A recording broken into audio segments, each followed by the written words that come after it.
comment une professeure interdite de s'approcher d'une école pouvait enseigner dans un autre établissement.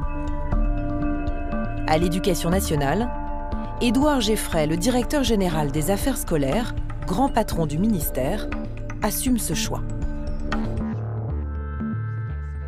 Oui, effectivement, elle est devant élèves parce qu'on a considéré qu'elle était désormais en mesure de l'être. Puisque par ailleurs, c'était une enseignante qui avait des qualités pédagogiques qui étaient également reconnues. C'est-à-dire qu'on a quelqu'un qui est condamné pour violence sur mineur de 15 ans par personne ayant autorité au mois de juin 2021, à qui on donne une classe ailleurs en septembre 2021. On a une personne qui a fait l'objet d'une ordonnance de composition pénale. C'est-à-dire que le juge, en prenant une composition pénale, considère qu'il y a précisément la place pour la remédiation, c'est-à-dire que le comportement de la personne permet son amélioration. Donc il n'y a pas eu de sanction administrative pour les faits commis? À ce stade, non, pas au sens sanction du terme. Elle a été, comme vous le savez, donc suspendue pendant 1 an. Ça, c'est le temps de l'enquête, c'était avant la reconnaissance des faits. Elle a été suspendue pendant 1 an, et que l'objectif, c'est que cette personne puisse enseigner sans ne plus jamais connaître les travers qu'elle a connus. Donc, mais pas de sanction. Alors, comme je vous ai dit, à ce stade, il n'y a pas encore eu de sanction prononcée. Il n'y a pas eu de sanction prononcée à ce stade.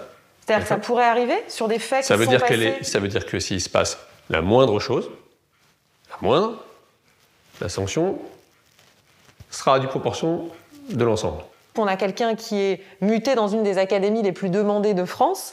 Et donc il y a le sentiment, chez certains parents, il y a le sentiment, chez certains même de ses collègues, que d'une certaine manière, non seulement il n'y a pas de sanction, mais en plus, il y a une mutation comme si c'était une récompense. Non, alors il n'y a pas de récompense, non, il n'y a pas de risque de récompense. Ensuite, on n'avance pas, cette personne a été directrice d'école, elle ne l'est plus. D'accord ? Elle a été directrice d'école, elle ne l'est plus. Et il ne s'agit pas de lui laisser poursuivre sereinement le cours de son activité, il s'agit de faire en sorte qu'elle ne puisse plus jamais reproduire les travers qu'elle a connus. Mais ça ne l'empêche pas, selon vous, d'être face à des élèves de ces PCE1? Aussi bien à la lumière de ce qu'a dit le juge pénal qu'à la lumière de ce que nous observons, non.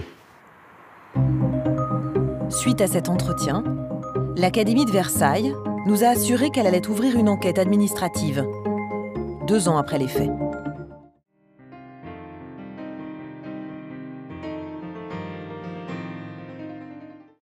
Samedi avait lieu une manifestation à l'appel de syndicats, d'associations de partis de gauche contre le racisme à Paris. Manifestation lors de laquelle le journaliste Clément Lano a reçu un coup de matraque à la tête par un policier.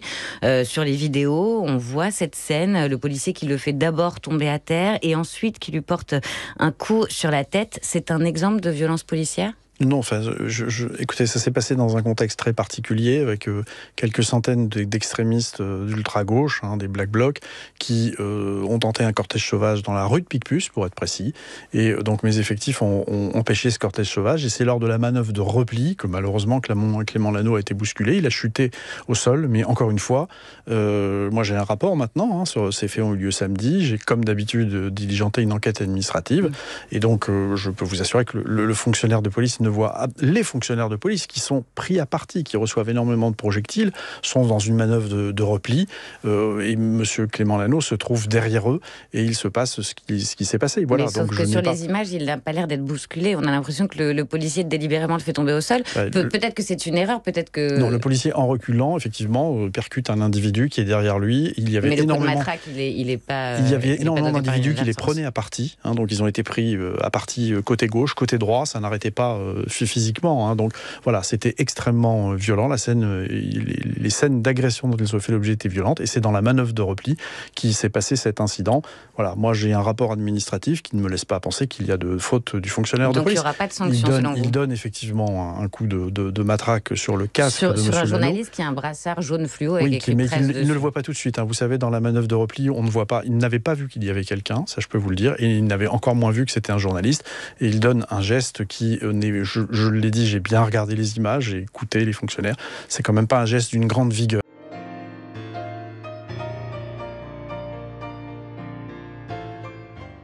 De son côté, Édouard Philippe, l'ancien Premier ministre, s'inquiète de l'inverse, si je puis dire. Il estime que le débat sur les retraites est totalement dépassé. Il a d'ailleurs ironisé sur le conclave de François Bayrou. Et il lui a encore répondu hier que la démocratie sociale, il est pour, Édouard Philippe, mais sur des sujets qui ont un sens. Autrement dit, pas sur une loi déjà votée. Est-ce qu'il a raison ? Moi, je vois un point qui doit pouvoir nous unir. C'est qu'est-ce qui, dans notre pays aujourd'hui, nous permet de financer nos priorités. Vous savez, la dépense publique, c'est soit des investissements pour nos priorités, soit c'est nos dépenses habituelles et parfois nos dépenses inutiles. Et je vois un sujet qui peut permettre de nous unir face à ce défi de l'endettement. Lequel ? C'est le travail. C'est le travailler plus, comme le dit Édouard Philippe. Mais il y a dans notre pays, vous savez, des gens qui ne voient pas ça comme un sacrifice. Au moment où il y a eu des débats aussi fournis, vifs sur les retraites, vous dites travailler plus. Oui, parce que travailler plus, c'est pas forcément un sacrifice, c'est un progrès. Quand vous êtes un jeune qui cherchait du travail... Travailler plus pour gagner autant. Hein. Pour gagner plus. Vous êtes chômeur. Plus personne n'y croit. Vous êtes jeune. Vous cherchez à vous insérer dans le monde du travail. C'est difficile. Eh bien, ce jeune qui veut travailler plus, moi, je souhaite qu'il puisse effectivement travailler plus. Les gens seniors de plus de 50 ans, qui se retrouvent malgré eux au chômage, qui veulent travailler plus, moi, je souhaite qu'ils puissent travailler plus.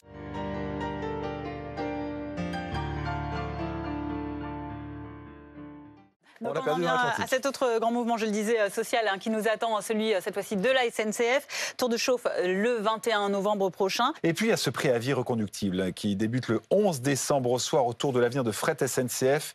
Il n'y aura aucun licenciement, dit ce matin dans la tribune le PDG de la SNCF. Et il explique que la grève est aussi liée à des demandes de hausse de salaire et que les cheminots ont été bien servis depuis 2 ans. Rester du côté des Français. Voilà le conseil aux cheminots de Jean-Pierre Farandou. Je le rappelle, les chiffres, ils sont clairs. 17% d'augmentation moyenne de la rémunération 22, 23, 24, quand l'inflation était élevée. Et l'année prochaine, qu'est-ce qui se passe ? L'inflation baisse à 1,5%. Nous, on va faire 2,2%. Donc c'est la 4e année consécutive pour laquelle les cheminots, en augmentation moyenne, auront plus que l'inflation. Aujourd'hui, j'entends que le train est en difficulté, mais qui a décidé d'augmenter les prix des billets de train ? La SNCF a annoncé, je crois, 1,3% d'augmentation en 2025. Sur les 2 dernières années, c'est 10% d'augmentation des prix de billets sur les TGV. Et encore une fois, je le redis, c'est 1,3 ou 1,6 milliard de bénéfices nets sur l'année précédente. Donc il y a les moyens de faire différemment et faire croire que si la SNCF ne marche pas, c'est de la faute de celles et ceux qui travaillent à l'intérieur. C'est une fumisterie, parce que c'est pas Jean-Pierre Farandou, c'est pas le PDG de SNCF Voyage qui font la richesse de la SNCF, c'est les gens qui conduisent les trains, qui sont à l'intérieur, qui sont sur les voies, qui réparent les trains. C'est ça la réalité aujourd'hui de l'entreprise publique. Peut-être que vous...